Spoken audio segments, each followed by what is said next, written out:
Hello friends, welcome to Priyanka's Adventure. Subscribe, like and press the bell icon. Hello বন্ধুরা, কেমন আছে সবাই?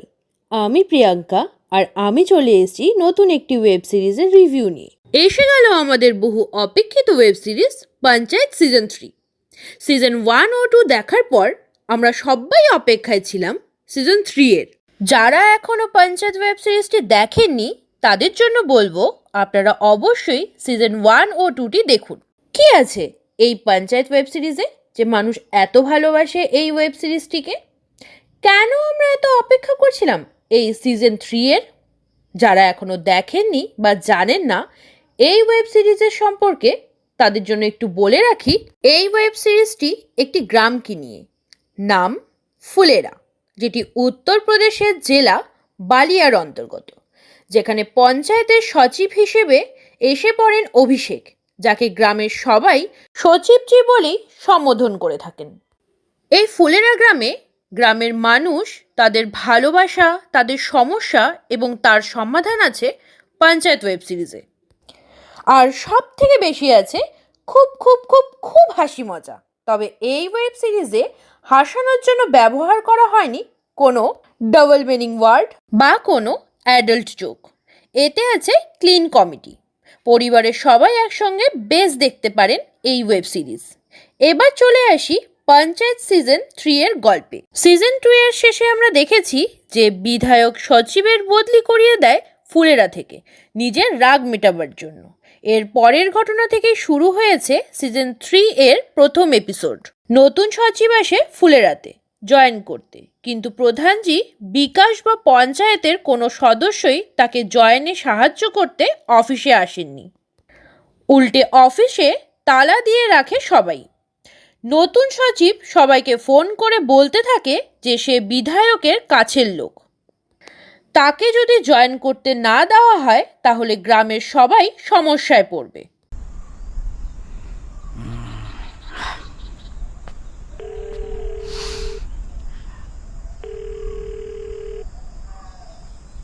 Hello hello. हाँ प्रधान जी, हम नया सचिव। हाय ससुर। फोन काट दिए, क्या बकचोदी है यार। এখানে দেখা যায় অভিষেকজি মানে আমাদের হিরো সচিবজির প্রতি গ্রামের মানুষের ভালোবাসা।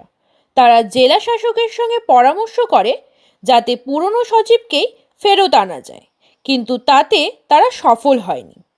বলে না, ভগবান যদি সঙ্গে থাকে তাহলে সব চেষ্টাই সফল হয়। বিধায়ক একটি পুরনো মামলায় দোষী প্রমাণিত হয় ওই একই দিনে, তাই বিধায়কের জোর কমে যায় এবং নতুন সচিবের জয়নিং আটকে যায়। ফলে পুরনো সচিব অভিষেকজির পুনরায় আগমন ঘটে ফুলেরাতে। এরপর শুরু হয় ভূষণ অরূপে গ্রামের লোক যাকে বন রাক্ষস বা বনের রাক্ষস বলে, তার সঙ্গে নানান বিষয়ে বিবাদ। ভূষণ তার দলে সামিল করে সিজন 2 এর সব থেকে বেশি সাফল্য পাওয়া কমেডিয়ান বিনোদ ও মাধবকে, যে সিজন 2তে ছাগলওয়ালা ছিল। जब तक गांव में खून की नदी नहीं बहेगी तब तक प्रधान जी को शांति नहीं मिलने वाला। पहले खून की नदियां बहाएंगे, फिर उसमें कूद के छपक छपक नहाएंगे और फिर पूरे गांव को नहलाएंगे।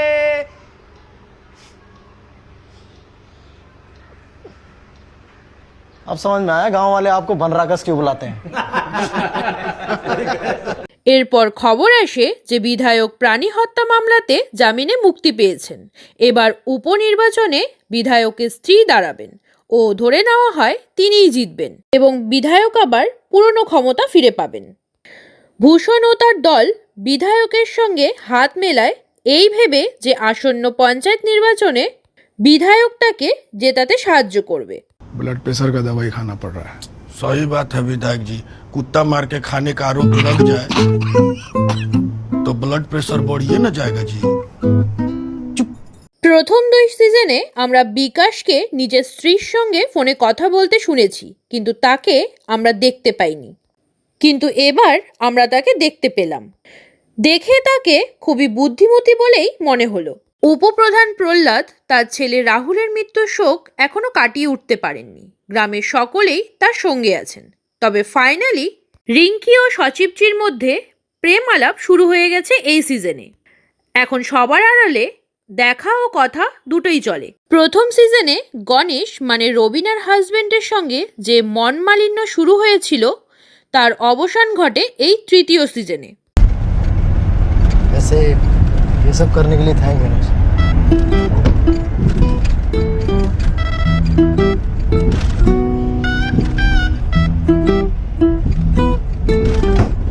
ससुराल है,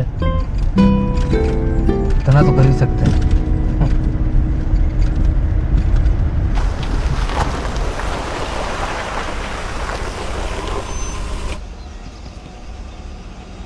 सचिव जी पीछे बढ़ जाइए आप। हाँ क्यों, क्या हुआ? लेकिन तुम चुप रहो, बहुत बोलते। बैठ जाइए, किसी को नहीं बताएंगे। सचिन जी पीछे बैठ जाइए, कसम खा रहे हैं किसी को नहीं बताएंगे। सब कुछ ठीक है, चुप ना हो। नहीं, ऐसा बताने छुपाने वाली कोई बात नहीं है। साथ बैठने में कोई प्रॉब्लम नहीं है। वही तो फिर आके बैठ जाइए ना। अरे बैठ जाइए महाराज, जाइए। सुनिए, आ जाइए।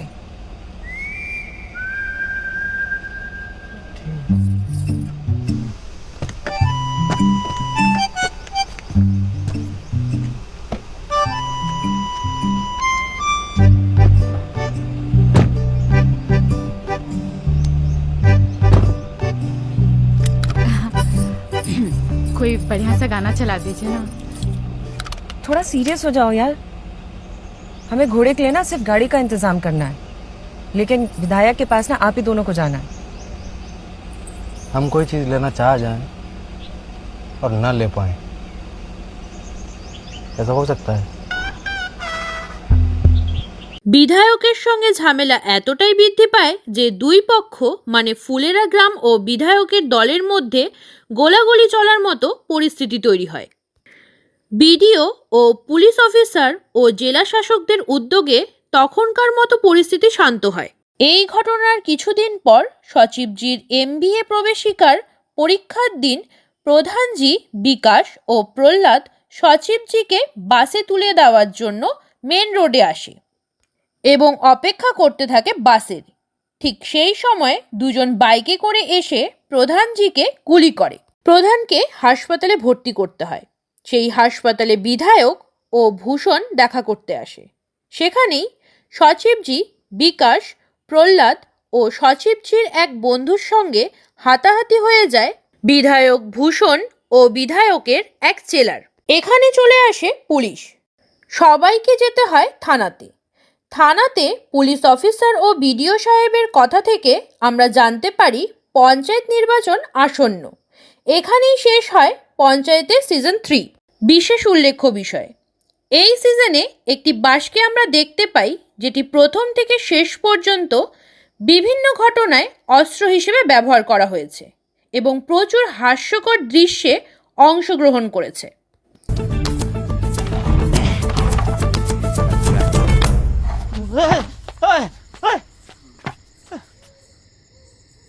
काम करो, विधायक जी को बोलो कि सर से जो है हाथ हटा दें। काहे? और इतना सर फोड़ना है।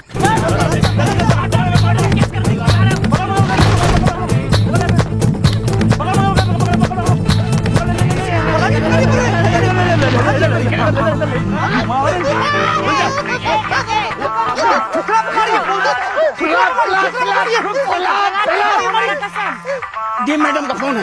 ये मैडम का फोन है। हम बताएंगे, मैडम को सब बताएंगे। चुप चुप चुप चुप, तू क्या बताएगा, हम बताते हैं। সচিবজি কিন্তু এবার নিজের ভবিষ্যতে রিঙ্কিকে নিয়ে ভাবা শুরু করেছে। বিধায়কের বিরুদ্ধে পুরো গ্রাম এখন একজোট, শুধু ভূষণ ও তার দল ছাড়া।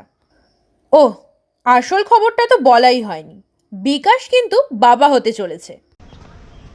बाप बनने वाले हैं, हम बाप बनने वाले हैं, हम बाप बनने वाले हैं। बधाई हो भाई। बहुत आगे निकल गए तुम। तो निकलना ही था सर। हमको हरा साग सब्जी खाना है। ভিডিওটি কেমন লেগেছে অবশ্যই আমাকে কমেন্ট করে জানাতে পারেন এবং নতুন নতুন আরও ভিডিও পেতে চাইলে আমার চ্যানেলটিকে লাইক শেয়ার এবং সাবস্ক্রাইব করতে একদম ভুলবেন না থ্যাংক ইউ